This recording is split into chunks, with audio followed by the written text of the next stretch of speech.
Hello everyone, and welcome to Art Chat. I'm Marge Lee, and today we're in Lucena chatting with photographer Pete Martin. Welcome to Art Chat, Pete. My pleasure having you here. Well, it's our pleasure being here, and your apartment is filled with examples of your work. Yes. Let's start right here. Tell us about It's a powder puff flower, and of course the neat thing about it is the bee was inside of it, which I didn't realize at the time, but turned out to be a nice picture. Beautiful, sharp, just a beautiful image. Right. Shows the photographer's eye, as does this one. Now, where was this taken? This was taken in Africa at a outdoor bazaar, and it was a bunch of hats hanging on a fence, and I thought it was interesting because of that collection of all the different colors. Now, moving down the wall, I think this is interesting because now we have examples of pictures that are beginning to tell more stories. Right. So let's start with this one. What are we looking at? Where was this taken? Well, this was taken in Russia, and we were on an island where there was a village, and this woman was sitting here selling the flowers. And I really liked the way she was anticipating somebody coming to buy the flowers, but all the different textures and colors of the wood and the flowers, and that part really looked like a picture to me, so that's why I took it. Tell us about this. This is fun. This was in South Africa. We happened to be riding down the road, and I saw this old car sitting there, and here it says, "Rest in peace, died of metal cancer." So I thought it was very interesting. We've gone from rather traditional approaches to photography to, whoa, tell us about what's going on here. Well, we happened to go up to the Dali Museum in Sarasota, and I got inspired, so when I got home I collected some things we had, and this is a fish, and of course a clock here, but I distorted it like you see in a lot of Dali pictures. This is the site of our swimming pool, by the way, the water. Here at Shell Point? No, this was up in Punta Gorda. Oh, we I lived see, before. okay. Yeah. Okay. And I have this stone figure.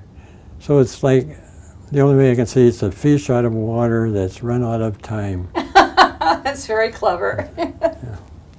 And this also is an interesting technique. Tell us about what's going on here. Well, this we happened to be downtown Chicago, and I took pictures of buildings, and of course you got a reflection of the sky and other things in the building windows. So I made a collage of the same building, you know, made a collection of different shapes. Different angles of the same building. Right. Here we have yet another technique. Yeah, this was, of course, called an abstract. This is using Photoshop.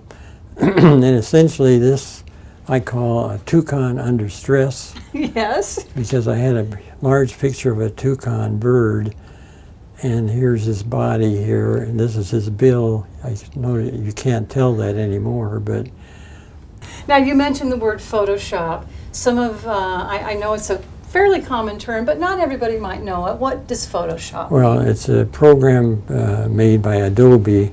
Some of this stuff, if you had a black and white photography years ago, it would take you hours to create anything, even to change the picture a little bit, where now it only takes a few minutes to do this type of thing. And you were telling me you find a lot of satisfaction, creative satisfaction. Oh yeah, yes, yes.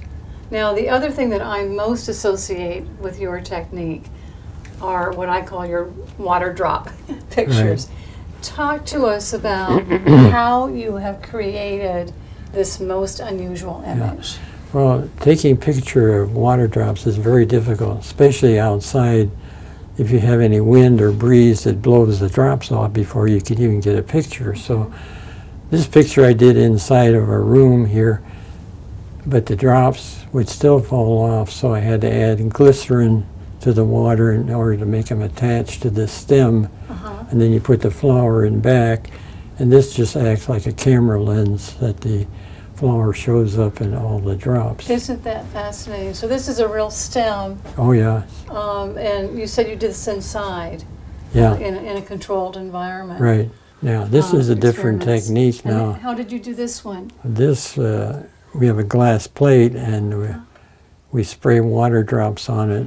On top of And the plate? plate, and then underneath you have it supported off the floor, and then underneath you put your object that you wanted to show the pictures of. So And of you course, put- here's the American flag shows Uh-huh. up in all the drops. Went down to Port Charlotte, Charlotte Harbor one afternoon when the sun was going down. I had her hold the glass. Mhm.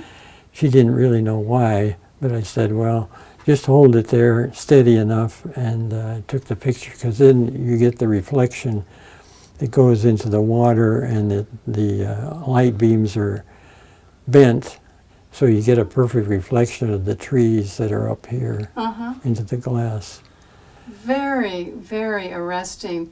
Let's take a look at these two pictures, because that's a fascinating thing Yeah. you've done. Tell us about the top one. Well, the top one, of course, this is my hand, but of course I used Photoshop to make it look like I had frost on the end of my fingers. Makes me cold just to look That's at it. right. And then went down to this picture where it shows where I had thawed my hand out. Actually, I started out with this picture, and then I thought of the idea later of why Of not doing the frost two the together. tips of my fingers.